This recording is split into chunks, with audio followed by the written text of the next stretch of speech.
Hello, everybody. It's Joanna in Tarazim here from joannatransformation.com. And today is day 322 out of 366 days to transform fears back into love through love and beyond.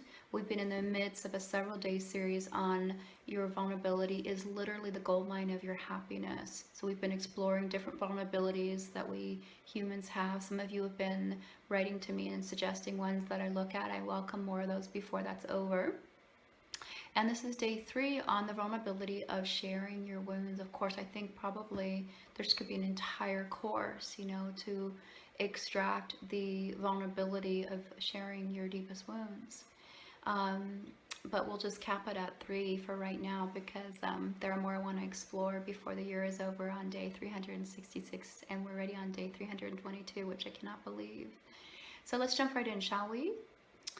Great.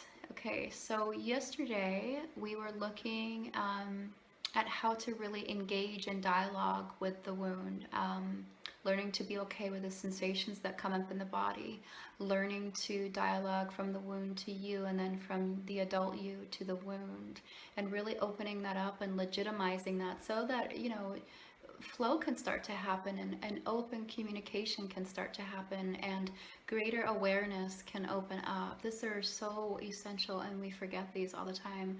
It's not easy living in a culture that is largely emotionally shut off, shut down, that acts out as vulnerability. So thank you if you're here taking this chance to really look inside and do this work. You're doing a huge part to help heal this collective mandala, and it's so needed and so valuable and so felt. I feel it when people are working on these things that affect us all. So really from today, it's like looking at what did you discover in that process where you asked, the wound what it needed and what it needed from you. If you missed those two, those are days 321 and 320. The last 2 days before this one, if you want to go through the practices that we all went through together.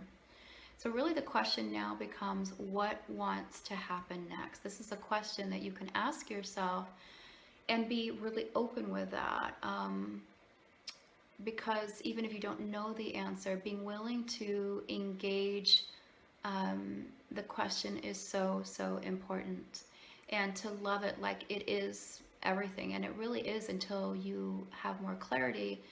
It opens up the possibility of being able to come into a deeper relationship with the mystery. And if you know everything, that's great, I guess, but there's always new layers of revelation and deliverance that are to come. So I want to invite you into that question of what wants to happen next. And I'll use myself as an example to share that for me, what wants to happen next, as I do the same thing that I was inviting you all to do yesterday, is I just want to keep practicing being bigger. It's like my body learned that it was okay to have the sensations of that vulnerability of being bigger.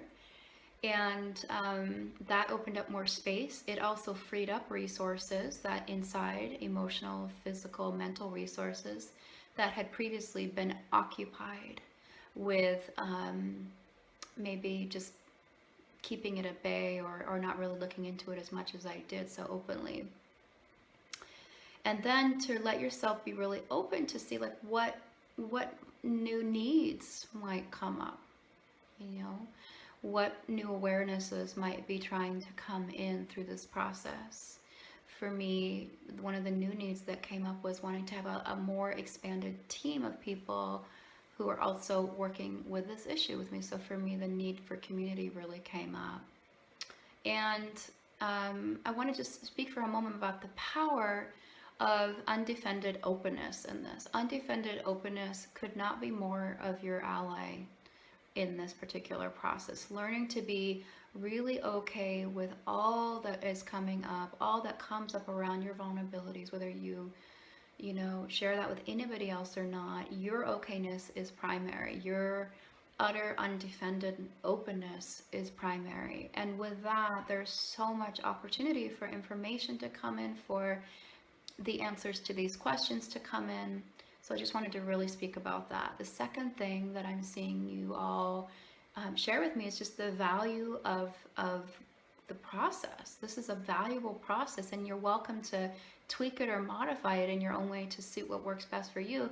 If there's something that you feel like we could all benefit from, share it with me, do a video on it and share it with me, or write about it. We'd love to hear about that. We're always tweaking and making things more relevant and valuable for people, especially where it's needed the most. So please don't be quiet and share. Really want to speak also about the value of being the hunter and not the hunted. I really value the process of going after these things, of looking around for all these things and feeling really good about doing that, instead of waiting for it to come and hunt me down and to kind of snag me through unconscious relationship dynamics. That's so not fun. I know it's not fun for me, and I'm guessing it's not fun for you. So what does that really bring up? It really brings up the need to be okay being that fierce and courageous and having the strength to go after the things that are really, really important to you. And I'm guessing if you're watching this, or if you watched yesterday's or the day before, you've decided somewhere that it's really important for you to look at this. So I want to honor that as an act of courage and an act of strength and an act of fierceness, being willing to turn your eyes towards the thing that is important here. So I want to tell you how much I appreciate that. I invite you to keep going with that, and I think it's going to really, really serve you. I know it's going to serve you. I know it's going to really serve you. So these are just a few things that have been helpful for me. I certainly could share a lot more about this topic. It's such an epidemic, important topic of our time, and I will pause for here, and we'll look forward to seeing the rest of you tomorrow, or all of you tomorrow, for our next vulnerability concern. Thank you so much.